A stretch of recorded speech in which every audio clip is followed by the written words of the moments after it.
Xayrli kech dostlar. Efirda шоу biz тапшыруы. Атна ничек узуына карамастан, бездә һәр чак күңелле һәм җылы. Үземнең яхшы кайфымны сезнең белән бүген уртаклашырмын мин, Ландыш Нигъмәтҗанова. Бүгенге тапшыруда Салават Миннеханов гүзәлемгә яулык бәйләтәчәкме?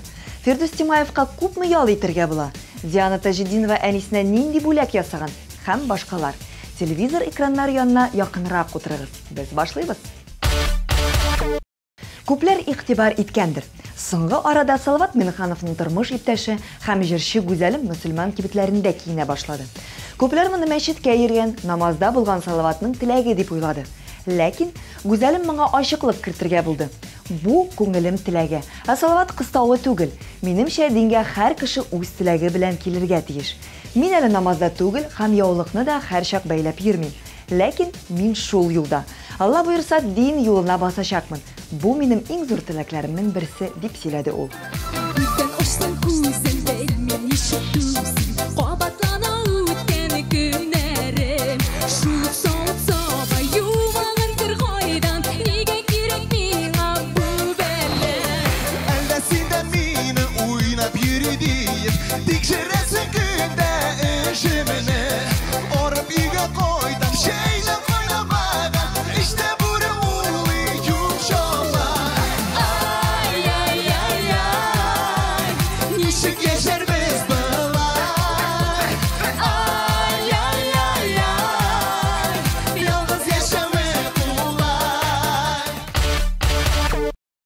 Артур Марат дуэты җәй булуга карамастан эштә.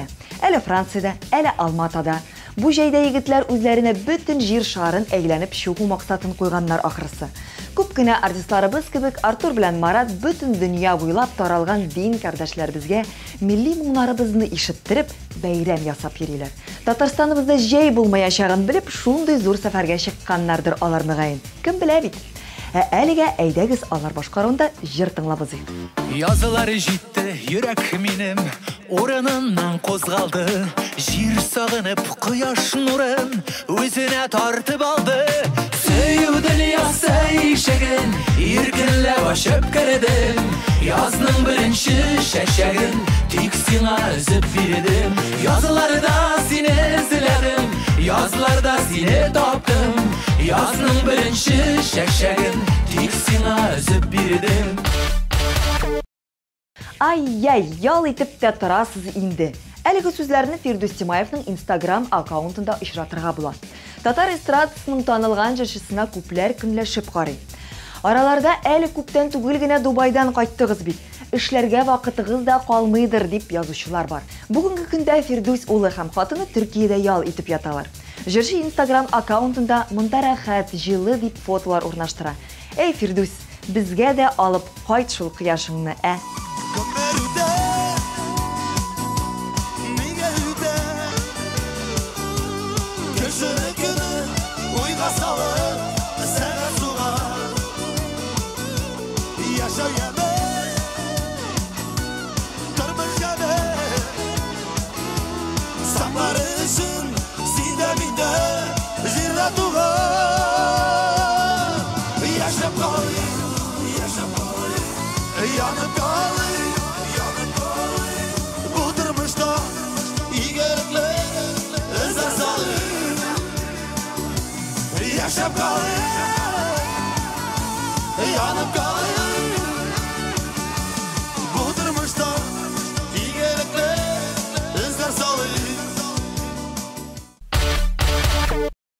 Күптән түгел генә үзенә машина алган Диана Таҗетдинова әнисенә дә зур бүләк ясаган. Минем иске машина кызыл Peugeot әнигә калган иде. Ләкин ул начар йөргән, кайчакта ватыла торган булгач, әнигә өр-яңа машина бүләк иттем дип куанычлы хәбәре белән уртаклашты Диана. Хәзер җырчының әнисе өр-яңа Hyundai Creta машинасында җилдертә. Юлларда хәвеф-хәтәрсез йөрергә, яңа машинаның куанычын озак елларга күрергә насыйп булсын дигән теләктә калабыз. Гөлләр булып үсәр идем, җилләр булып исәр идем, хәлләремә керер булсаң, диңгезләр кичәр идем. Мәхәббәт күперләреннән парлашып атылыйк әле, сөюдын сүндермичә гомергә саклыйк әле.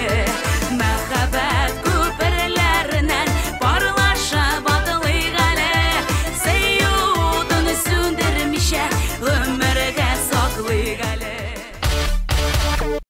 1-2 ел ішінде татар эстрадасын яулап алған җырчы Әнвәр Нургалиевның популярлыгы артканнан арта.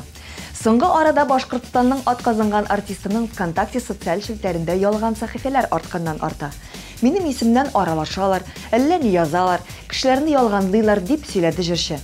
Минем ВКонтакте бер генә страницам бар, бер үк ялганчыларга ышана күрмәгез дип кисәтте ул тамашачыларны. Дуслар, игътибарлы булыгыз, артист белән аралашам дип мошенникларга эләгә күрмәгез. Уйламый калган бер көнем дә юк, соңдыйсың микән, җыр белән сиңа сәламнар юллыйм, тыңлыйсың микән.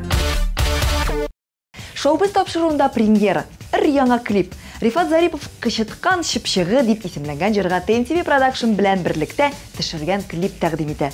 Клип бик шаян, сыйфатлы һәм үзенчәлекле килеп чыккан. Сез дә үзегезгә шундый клип төшерергә теләсәгез, TNTV Productionга мөрәҗәгать итегез.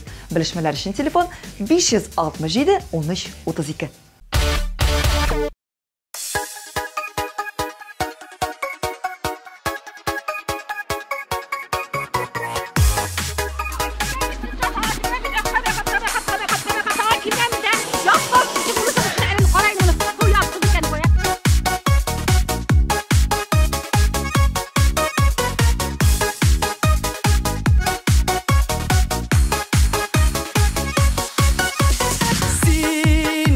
Синдәй шукны булмагандыр күргәнем, башларымны әйләндердең, җаныма ут үрләдең.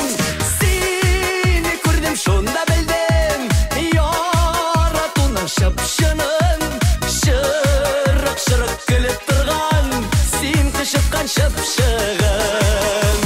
Сине күрдем, шунда белдем, шыпшынын, шырык-шырык көлеп торган, син кычыткан шыпшыгын. Әйдә, шөп карыйк.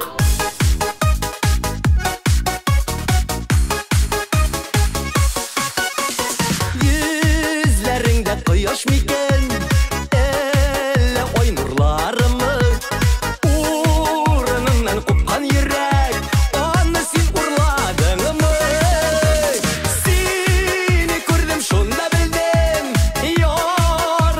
Шыпшынын, шырык-шырык көлеп торган, син кычыткан шыпшыгын. Сине күрдем, шунда белдем, яратуның шыпшынын, шырык-шырык көлеп торган, син кычыткан шыпшыгын.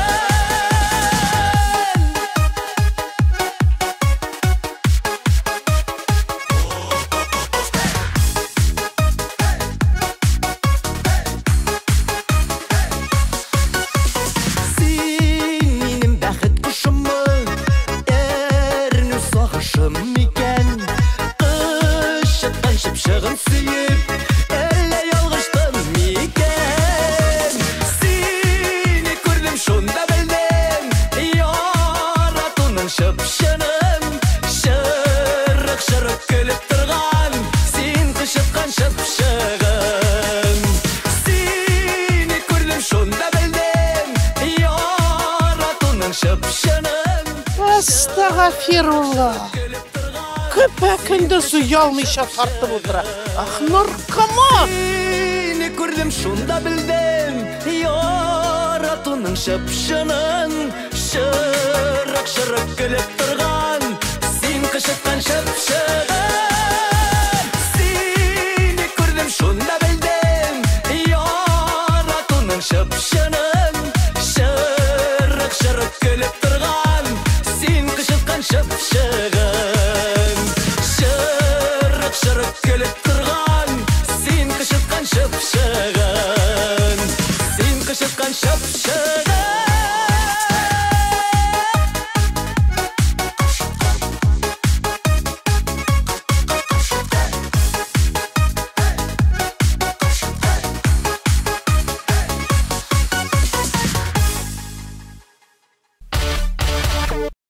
Әлеге чыгарылышыбыз өчен Дамир Зиннатуллин Гөлдәния Хәйруллин белән кызыклы әңгәмә төшереп кайткан. Репортажда күп кенә кызыклы темалар, җырчының шәхси тормышының серләре дә ачыла. Жанлы әңгәмәне бергәләп карыйк.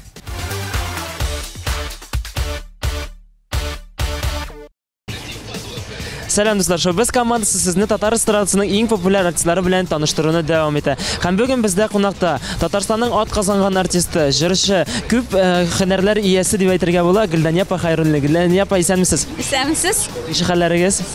Хәлләребез Аллага шөкер бик әйбәт. Яхшы гына килеп җиттегез? Килеп җиттек. Һәм әйтеп узарга кирәк, без бүген музей советского быта дип аталган урынга килдек. Һәм монда төрле совет чорыннан калган экспонатларны карарга без әзер. Безне анда инде көтәләр. Әйдәгез, киттек кирик. Гөлдәния апа, менә дөресен әйткәндә, бик матур яшибез. Ләкин совет чоры сагындырамы? Менә бөтенләй бер җитә бит инде хәзер, әйме? Ләкин барыбер күп кенә кешедә ностальгия бар. Сездә дә шулай ностальгия бармы? Анык торда бик уйлаганда юк инде. Чөнки үзең әйтәсең, тормыш рәхәт булгач. Ул вакытлар бик искә төшмәй. Менә бүген килгәч минем барсы да ничектер күз алдымнан үткән кебек булды. Ул вакытларда дагы үз вакытына күрә рәхәт инде ул барыбер. Яшь вакыт, бала вакыт. Шуңа күрә һәрберсен үттек, һәрберсе күңелгә уелып калган. Менә бүген аларны күбесен искә төшерүгә бер мөмкинлек, чөнки куабыз бит тормышны, чабабыз каядыр көндә, аның турында уйларга вакыт та юк. Гөлдәния апа, дөресен әйткәндә, сез яшьләр кебек тик тормыйсыз. Һаман юлда, Инстаграмда да бөтен җирдә өлгерәсез. Тик торырга ярамый, чөнки хәрәкәттә бәрәкәт диләр бит. Шуңа күрә яңадан әле хәрәкәтләнә генә башладым әле, Алла бирсә әле алга таба күбрәк тәген йөрергә, күбрәк эшләргә дигән планнар белән яшим. Сездә мондый уенчыкларны күреп үстегезме? Хәтерлим, бер минем пластмасс коричневый төстә атым бар иде. Шул ат кына истә калган минем башка уенчыкны хәтерләм. Без бит урамда уйный торган идек күбрәк. Үзебез ясап. Үзебез ясап, үзебез ничек уйный идек без? Яз килү белән җир ачылу белән без Батыр тауы дигән җир бар, безнең шунда менеп китә идек, шунда туплар белән, штандыр, светочлы, анан ат кыйлы, санлы, шундай ниләр уйный идек. Шуңа күрә ул вакытта без күбрәк урамда менә хәрәкәттә булган идек. Бу нәрсә бу? Мен соң бөтенләй дә белмим мен. Карыйгалым. Моның шунда рәсемнәр карарга була дип аңлыйм мин. Сез пионер булган кеше дип уйлыйм инде мин. Пионерда комсомолга да кирдек, бөтенесен үттек. Клятвалар бирә. Ә менә ул хәзерге шырга, хәзерге заманга кирәк иде микән? Кирәк булыр иде микән? Кирәкле булыр идеме? Бер караганда ул барыбер балаларны тәртиптә тота торган инде ул. Әйбер булды. Безгә бит хәзерге балалар кебек бөтен нәрсәне эшләргә ярамый иде. Безне хәтта җәйкене клубка да чыгармыйлар иде. Безнең директор бар иде. Шул авылда бер генә машина бар иде, 4 фарлы. Җәйкене дә чыгармыйлар. Шул капкатып сайын шулай кемнәр бар, шуны карап йөри торган иде. Менә шулай итеп клубка да чыкмый иде. Контроль зур иде. Шуңа күрә контроль бар кешегә кирәк ул. Менә элеккеге шыр артистлары инде сөйлиләр бит, элек концертлар куярга авыр булса да, ләкин кызык иде диләр. Хәзер яшьләргә барыбер җиңелрәк. Менә сагындырамы менә шул мизгелләр, менә концертларны оештыру проблемасы, менә барып җитү. Менә белмим, аның проблемалары күп тә булгандыр иде. Элек оештыру җиңелрәк иде бит. Без менә җәй сайын без Яркәй вокалы районына бара торган Башкортстанга. Шунда иртән афишаләйдек тә кичкә шыгырымтылы зал тамашачылар җыелайды. Шуңа күрә ул яктан бик җайлы иде. Транспорт юк иде, аппаратура юк иде ул вакытта. Шуңа күрә ике яклыдыр дип уйлыйм. Ә хәзер бөтенесе бар, тамашачы сайлана, тамашачы җыярга авыррак. Әйдәс, монда барыйк әле, монда безнең артистларга бик хас әйбер дип әйтәсем килә, бизәнү әйберләре. Менә мондай духим бар, атет дигән Прибалтика якларыннан килгән шанс та бар. Менә тормыш иптәшегез Рөстәм абый бүләк иткән әйберләр арасында менә шундый бизәнү әйберләр бар идеме? Ой, менә ул духилар бүләк итә торган инде. Хәзер хәтерләм, кайсы мондай кайшымда бар иде. Менә бу туш бар иде, менә бөтенебез ярата торган туш бу хатын-кызлар. Без аны хәзер дә искә алабыз әле онытмыйча. Ленинградта эшләнә торган туш, шуның белән бу иде керфек нык шәп матур була торган инде. О, менә телевизор. Совет чорыннан калган телевизор. Бу инде авылы белән бер өйгә җыелып карый торган телевизор булгандыр инде, әйме, бәлки. Шулайдыр, башта шулай күршеләр итеп карыйдык, аннан алып куйдык инде. Иң беренче нишләптер исемдә калган телевизор алгач, телевизорны ачып җибәргәч, Фидан Гафаровның "Сиңа килдем иркәм" дигән җыры яңгыраганы, менә шулай исемдә калды. Сезнең яшь вакытта бала чакта дип әйтим икән инде, кумирларыгыз бар иде менә урыс страсында. Менә шул без кичкенә вакытта Пугачевлар, Сафира Тарулар, Лещенколар, Валерий Леонтьевлар самый килеп чыккан вакытлары бит. Шуңа күрә ул вакытта инде аларны тыңладык, аларның җырларын җырлыйдык. Бар инде вокаль-инструменталь ансамбльләр, песняры, сябры, аннан веселые ребята, аннан күп инде. Шуңа шуларны тыңлыйдык ул вакытта, бийдек инде, танцлар була иде, шулай бит. Шул вокаль-инструменталь ансамбльләргә. Татар эстрадасында кемнәрне тыңларга ярата идегез? Әлбәттә, Эльфия апалар, Илһам абыйлар, Зөһрә апа, Хәбибаны бик ярата идем. Шул мәктәптә укыганда инде Зөһрә апаның бер җырын өйрәндем дә, мин сиңа йомшак таң җиле юллаган идем дигән. Менә шул җырны җырлагач, Зөһрә Хәбиба тавышы кебек, шуның тавышын ашаган дип. Аның җыры булгач, аңа шатып җырлаганмындыр инде ул вакытта. Сезгә инде булса тәрҗемә биргәндер инде. Менә шулай җырлыйдык инде, аннан шул үзебезнең районда конкурслар була иде, шунда бара идек. Әле Түбән Камада музыка училищесында укыганда да алар чакыралар иде. Мин инде Сарманга барып, үзебезнең авылның яклап җырлый торган идем. Конфетлар. Конфетлар дигәндә инде монда зохсы яшәргә буладыр инде. Конфетлар ашарга яратасызмы? Конфетлар яратам инде. Яратам дип хәзер күп ашамыйм. Хәзер барбар конфетлар тәмле кебек түгел. Элек эшләпә конфетлары була торган иде инде. Менә бу нәрсә дигән саңа. Менә ул конфетлар бик күп инде. Төрлесе бар иде. Теге Гулливер дигән. Хәзер дә бар бугай әле. Ирислар бик ярата иде инде. Элек ирислар бик тәмле иде. Батончики бар иде. Хәзер алып башлыйсың, андый тәмле кебек түгел. Күп булганга микән инде хәзер теге. Сайларга мөмкинчелек күп булгангамы? Элек кебек тәмле кебек түгел. Ул вакытта бик тәмле иде. Иң тәмле әйбер менә. Үзгәчә хәзер андый әйберне табып булмый. Хәзер андый тәм башка хәзер. Элек югы ешылы. Мин әле Түбән Камада укыганда бер кызның әнисе читтән инде, бәлки ул складта мазар эшләгәндер инде. Шидәдә инәбез шунда капкалы идек, әзгенә булса да. Татый идегез инде тәмен. Күп кенә артистлар хәзер җылы якта. Менә хәзерге мизгелдә ураза вакытында дип әйтер. Төркия ягында сез кайсы якка? Төркиягәме шулай ук яисә беразны аерылып, башка җиргә барыр идегезме? Аерылудан түгел, Төркиягә мин гел барганым юк, менә 2 ел элек мине кунак калып бардылар. Шады миңа бик күңелле йөрдек. Ләкин шулай булса да, минем күңелем бик Төркиягә тартмый, мин Таиландны яратам. Шуңа күрә әгәр килеп чыкса инде, Таиландка барып кайтырым дип торам, Алла бирсә. Алла бирсә. Яңа сезон башланыр алдыннан сез инде рәхәтләнеп пиала итеп киләсез. Яңа сезон дигәндән инде әзерлек башландымы? Артист кеше ял итмәй бит инде ул гел. Менә яңа җырларым бар. Берсенә инде менә аранжировка ясады Марат Мухин, шуны яздырып, клип төшерәсе бар. Шуны клип төшергәч инде, аннан соң тамашачыларга күрсәтергә кирәк, Алла бирсә. Менә яңа җырларым да бар. Илекләрендә мин ташлап бетермим, кызыклыларын бигрәк тә театральләштерелгәнен ташлап бетермим инде. Әле бит бөтен кеше күреп тә бетермәгән. Шуңа күрә алар шуның булганына яңасын истәп инде программа яңаны әзерлибез инде. Мин башта уйлаган идем, әгәр өлгерсәм, Рөстәмнең китабын җыеп бетердек бит инде, бетердем. Шуны чыгарсам, презентация ясарым мәллә дип. Ләкин ул китап әле күзгә чыгып җитәме юкмы? Ул бит типографиядә шулай ук, мине генә көтеп тормыйлардыр. Шуңа күрә тукта мин әйтәм, мөгаен үземнең концертларны үткәрәмен күзгә.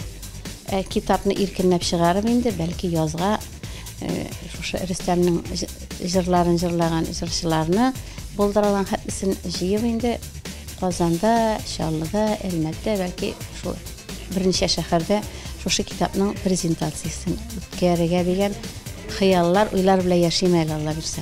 Сезнең дөресен әйткәндә, планнар бик зурдан, әле бераз шаккаттырып та куйдыгыз.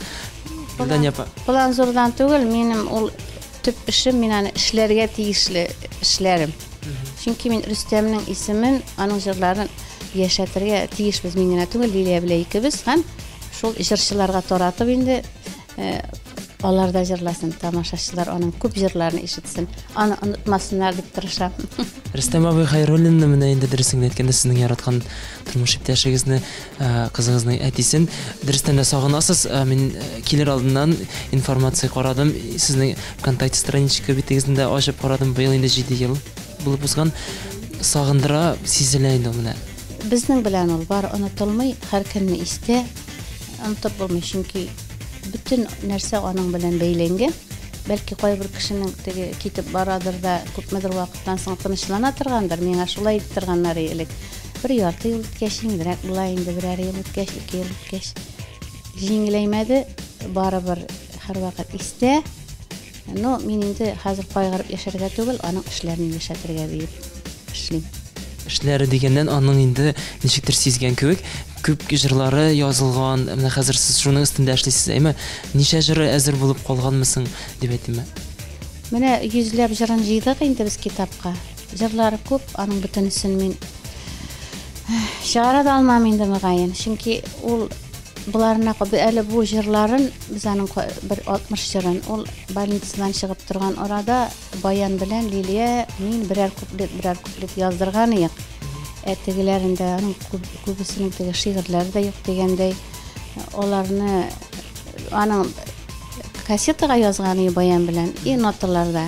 Ну аларны туры китергә бит әле аңларга кирәк. Алар теге цифр белән ясалмаган, шуңа күрә миңа ул бик авыр хезмәт булачак инде. Ну булдырган хәтле мин аны эшләрмен дип уйлыйм. Менә кайсыта бит төшкә керәләр, төшкә кереп инде mesela ярдәм иткәне юкмы менә? Раски җибәргән шулай. Ки җибәргәне юк. Төшкә генә керү түгел, ул минем кырыйда кебек ничектер. Мин аны инде дип нигә сөйләмим, якын кешеләргә сөйлим. Муллалар ап килеп тә укыттым инде. Төрлеләр белән. Шуңа күрә улдырмы, ул түгелдерме, җиннәр йөрими янда. Булай, һәр вакыт янда инде. Менә бу инде мизгилләр, сорап утырам да бездә әзрәк дулкынланам. Авыр мизгилләр көчле булып калу менә бит үзегезнең теге эштә булганны күрсәтмәс өчен көчле булыр өчен нишләдегез, нәрсә ярдәм итте сезгә? Нәрсәдән башланды? Менә шул Рөстәм киткән елны, яңа ел алдыннан бер программада передача туры килде миңа. Шунда сөйләшәләр инде. Психотерапевт дигәнсең инде ул. Сорау бирәләр. Менә кешенең якыны китә. Менә ничек ул кеше ничектер тынычланып калырга тиеш дип инде булдырарга. Менә шул вакытта әйткәне кеше үзен көчләп булса да елмайтырга тиеш. Ул аның ишенә кирсен дип. Менә мин шул аның сөйләгән сүзләрен үзем әйтеп, менә шуны эшләдем. Ничектер елмайырга тырыштым, күңелемне тынычландырырга тырыштым, авыр уйларны куарга тырыштым. Хәзер вакытта да ул вакыты белән килеп китә, ләкин мин аларны куарга тырышам. Ул миңа ярдәм итә дип әйтәсем килә. Монда әле әйтеп узырга кирәк, Лилиянең дә йыгынтысы бик зурдыр. Лилия бит шунда бик актив. Ул яктан сезгә бик ярдәм иткәндер инде, әйме? Әлбәттә. Ул Лилияның ярдәме бик күп булды. Хәзердәген без Гөлбергә теге кай вакыт мин әни белә кыз кебек тә карамыйм инде ничектер. Тигез, кичкенә вакытта түгел Рөстәм киткәч, кайга баскан бит инде 100гә чыккан бит әнисе шул. Мине жәлләп, кызым дип торган инде шуңа күрә. Аннан соң ул китү белән мин аның җырларына тотындым сразу. иртәнге 4-ләргә, 3-ләргә, 5-ләргә хәтле мин аның җырларын барладым, шигырьләрен таптым, бөтенесен җыйдым. Аннан ул җырларны тыңлый, бу җыр кемгә бара микән, кем тавышына бара микән, аларны язып чыктым. Шуңа күрә менә шулай эш белән ничектер яшәдем, тырыштым. Аннан соң шундай, кайберәүләр инде уйлаган кешеләр әйтәләр инде, бетәр инде бу бала дип әйттек дип. Шуңа күрә очраган бер хатын-кыз, эй Гөлдания, уйлаган бу бала нишләр микән инде Рөстәмнән башка, бетәр инде, бетәр дип әйткән, молодец син. Бирешмәдең, аякка турып бастың. Шуңа күрә менә шушы сәхнә, тамашачылар, җырлар, кызым, дусларым дигәндәй, менә шулай ничектер аякка турып басарга ярдәм иттеләр. Мин электә инде готовыйга гына йөргән җырчы түгел идем. Мин үзем эшләдем электән дә. Шуңа күрә бәлки шуңа мин үземне үзем югалтмаганмындыр дип уйлыйм. Аллаһка шөкер, менә әлеге аралашып утыру да үзенә бер теге бәхет дип әйтәсем килә. Гөлдән апа, инде мин үземне инде сөйләп киткән идем, Гөлназ Сәфәрованы килеп баргач та теге телевизордан күренмәгәнемне бер 15 еллап. Мин әле үземне ниндидер бер яшь җырчы кебек хис итәм. Яңадан менә әле чыгып бара торган. Чөнки мин яңадан әле эшли генә башладым. Шуңа күрә Аллаһ Тәгалә миңа ярдәм итеп, тамашачылар булса, менә сез алар белән аралаштырып, алар минем концертларга йөрсә, әлбәттә минем әле көчем бар. Алла бирсә әле эшләргә итеп җырларга дип, шуңа күрә әле бирешмәскә дип торам. Гөлдән апа, менә нигә килгәндә, бераз гына сезнең пауза булып алды дип әйтәсез. Менә хәзер яңадан эшли башладым дисез. Шул елларда сораштыргалар идеме? Кая икән Гөлдәния дип, кая китте икән, җырламый икән дип эзләделәрме сезне? Мин инде эшләдем, телевидениегә гына төшелмәде. Бит бузылу сәбәпле. Булай без сольный концертларны күп куйдык, Россия буйлап йөрдек. Россиядән арракта чыгып кайта идек. Шуңа күрә сольный концертларны һәр вакыт без байтып эшләргә тырыштык, төрләндереп. Элек менә без иң беренче инде менә бу подтанцовка берәүдә дә юк әле, без аны киттек эстрадага. Бик вокаллар берәүдә дә юк. Рөстәм институттан кызлар алып килеп, 3 кызны шушлай күп тавышка бик вокал ясаган иде. Цирковый артистлар белән элек эшләдек, берәүдә дә юк иде, башта алар белән эшләдек. Аннан кызыгып Лилия цирковыйга йөри башлады. Аннан соң инде клон киносы чыккач, ул восточный танцлар өйрәнде. Мин үзем дә бер җырны, Серле бәхет дигән җырны шулай биюгә җырып инде үземдәген булдыралга шул восточный танец белән куйган идем. Эй бәхет, серле бәхет тигез генә булсаңчы, күпме кирәк алсын иде һәр көнебезне туйганчы.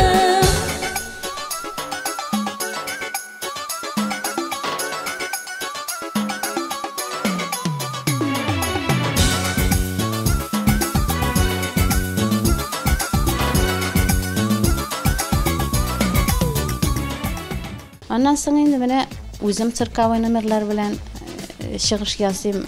Җырларны инде мен теге цирковый артистлар кебек булмаса да, начар эшләмәскә тырышам.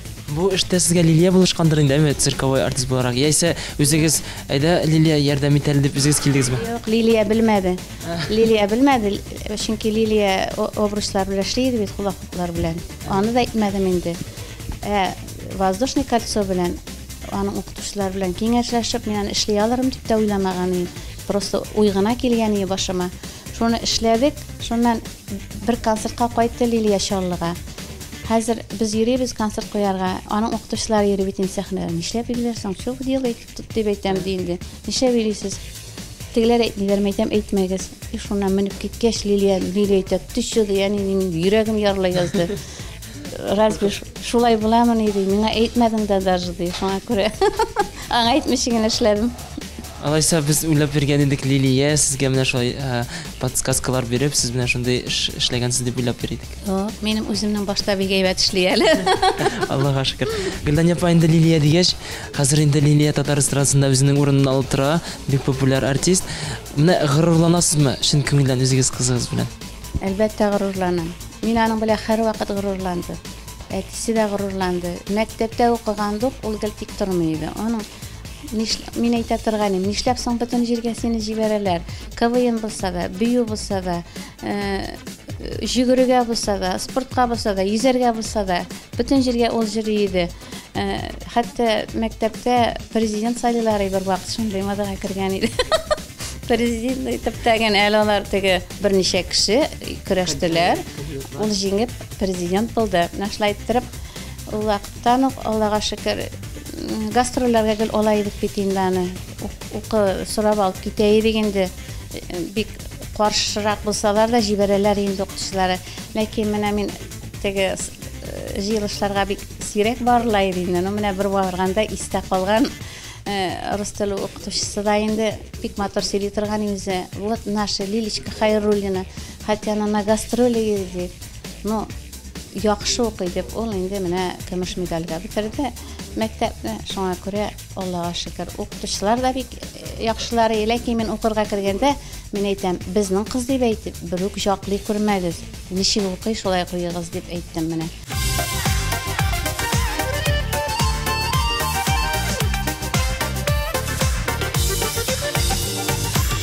Шомлыкларын кичкәч, кайгы хәсрәтләр ишкәч, каршылыйсың бәхетнең иртәсен. Гомер бик кыска бит ул, матур җырга тиң бит ул, моңнарагыла йөрәк түреннән. Тормышның таулары ике бит ул, үрләр мәсәләр бар әле. Янып көеп, җырлап рәхәтләнеп, яшиселәр җирдә бар әле. Менә артист булуга килгәндә, ул артист булам дигәндә сез бераз уйланып каршы килгәнегез булмадымы? Юк, ул кичкенә вакытта җырламыйм гына диде, шофер булам дип. Бу бала инде сәхнә күрмәс дип, без аны минем иң беренче бенефиска безнең директорыбыз Гөлзада Ракиповна көйләп чыгарды. Шуннан әзрәк ошап китте бугай. Тагын бер бәләкәй кыз бар җырлый торган. Шуннан әзрәк җырлап йөрде бу, аннан перехатный возраст дигән булып. Тагын ташлаган иде. Артист булмаса кем иттереп күргәнегез элек? Ну, бит инде финансовый институтны бетерде Казанның. Башта инде, яни керәсәм, мин аны укып чыгарыйм инде шуң буенча. Ну, эшләп алды ул, эшләвен, ләкин барыбер хәзер теге бер менә сәхнәне татыган кешегә аны чын күңелдән иҗат итәргә яраткан кешегә ташлавы бик авырдыр дип уйлыйм. Бердән-бер яраткан кызыгыз инде сезгә ике бүләк ясады, ул да булса ике ыныгыз бар. Алар белән утырырга вакыт табыламы, мөмкинлек бармы? Табабыз инде. Алар менә я ял итәргә киткәндә бергәләп карыйбыз аныкларны. Бер кешегә генә авыр, шуңа күрә буш булган чакта инде аларга барам инде, йөгереп урамда йөрибез, уйныйбыз. Менә кемгә ошаган күбрәк? Лилиягә яки киявегезгәме балалар? Ну, киявгә ошаган кебек. Киявгә ошаган кебек. Характерга килгән. Үсә үзгәрләр инде, кем белгән ничек икәнен. Бәләкәе бик подвижный, мөгаен Лилиягә ошагандыр. Вот. Гөлдан апа, аңламыйча инде сез яхшы әни, яхшы дәвәни буласыз бит инде. Менә киявгә килгәндә Лилия инде бик алай үзенең тормыш иптәше турында силәргә яратмаса да, ләкин сорап узасым килә. Яхшы кайнанам икән сез, ничегрәк сезнең киявегез белән мөнәсәбәтләр? Теща дигән, кайнана түгел, теща. Ней, яхшыдыр дип уйлыйм. Мин кысылырга яратмыйм. Алар ничек үзләре тели, үзләре ни уйлый, нәрсә эшләр килә, ничек эшләр килә, кысылганым юк. Ләкин бер вакыт ул үзе әйтте. Син бәхетле, синең тещаң бер нәрсәгә кысылмый, шундый шәп дип әйттеләр. Шуңа күрә андый сүз әйткәч, начар тещага шутламыйдыр дип уйлыйм. Лилиягә килгәндә күптән түгел генә топ-клип тапшыруын алып бара башлады. Карадыгызмы әле, күрдегезме, тәнкыйть әйттегезме, ничегрәк килеп чыга икән? Әйе, менә аларга тәкъдим иткәннәр икән, 2 лилиягә топ клип алып барырга ярамый икән, бик әйбәт. Ул шулай ук алга таба үсәргә, эшләргә бер стимул килеп чыга бит инде. Ул телең өстендә, сөйләм тел өстендә һәрберсе эшләмәсәң, алып барып булмый. Шуңа күрә карадым мин болай аругына, аругына әйбәт кенә алып бардылар. Шуңа күрә әле тора-тора тагы да старырлар. Болай киңәшләр бирәсез инде. Сораса бирәм, сорамаса бирмим. Гөлән апа, сезне бик актив, теге, ничек әйтим сезгә, яшьләр кебек, шулай ук Инстаграмда да, ВКонтактеда бөтен җирдә сез бар. Лайклар да куясыз, постлар да чыгарасыз, кая булганыгызны бөтен җирдә күрсәтәсез. Бу ничегрәк килеп чыга, каян ничегрәк гадәттә бит инде сезнең яшьтәге артистлар алай бик кызыксынмыйлар да. Хәзер заманасы шундый бит, кирәк тә ул. Элек мин дә бик игътибар итмидем. Менә хәзер күренә башладым. Бөтен җирдә дә төшелеп бетми инде фотографиягә. Я онытылып кайтып китә ул. Шунда булдырылган хәтле төшеп, яшәрдән калышмаска тырышып, заманадан ул бит минем үзем өчен дә кирәк. Тамашачылар күбрәк күрсен, белеп торсыннар минем исән икәнемне, иҗат иткәнемне дип. Шуңа күрә Инстаграмда да өйрәндем инде хәзер. Әле бөтенесен барыбер белеп бетереп булмый интернетта. Ну менә Инстаграм, контактларда инде тамашачылар язалар да инде контактка. Кирәк мәсьәлә яза кай вакыт җавап та бирмим инде. Кайберләренә җитешеп тә булмый. Шуңа күрә замана булгачтан кирәк бу. Һәм кешенең дә кайда йөргәнен, нишләп йөргәнен, ничек эшләгәнен белеп торасың Инстаграм аркылы. Менә яздылар дисез, язалар кирәкмәгәнен дә, кирәккәнен дә, анысы нәрсә икән, ничегрәк аңларга? Төрле кеше бар бит инде. Яшь егетләр дә яза. Шулай да менә инде. Төрлесе яза, шуңа күрә. Мәхәббәт аңлаталар. Мин бик контактларда язышмыйм инде. Мин кирәк санамыйм. Эш буенча язсалар, мин җавап язам инде. Мактап язалар, рәхмәт сүзләре язам. Яшь егетләр язгач Гөлән апа бит инде үзенә бер теге сезгә бит инде әйбәт язсыннар инде, аларга җавап биреп булмый. Ансы шулай инде. Гөлән апа, инде менә шундый позитив нотада әкрен генә әңгәмәбез ахырына да якынлашты. Без сезнең белән менә шундый кызыклы Совет чоры музеенда идек. Сезгә гомумән ошагандыр дип уйлыйм. Ошады. Чөнки менә бу бөтен нәрсә онытыла бит хәзер замана буенча яшәгәчтән. Булар турында уйлаган да юк. Менә мин бүген килдем. Күпме истәлек, күпме искә алдым, күпме әйберләр искә төште. Шуңа күрә рәхмәт сезгә монда алып килгән өчен.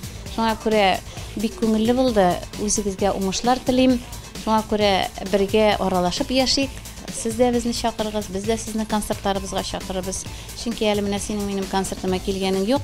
Минем ничек концерт куйганымны, нәрсәләр эшләгәнемне син белмисең, шуңа күрә шулай бергә аралашып яшик. Рәхмәт. Берсә күрешербез сезнең концертларда да. Һәм әлеге мизгелләрдә без тамашачыларыбыз белән саубуллашабыз. Сау булыгыз, пока-пока. Сау булыгыз, пока дуслар. Концертларга килегез. Бүгенгә яңалыклар тәмам. Киләсе очрашуларга мин Ландыш сезнең өчен яңадан-яңа кызыклы хәбәрләр әзерләп куярмын. Әлегә сау буллашыйк. Пока-пока.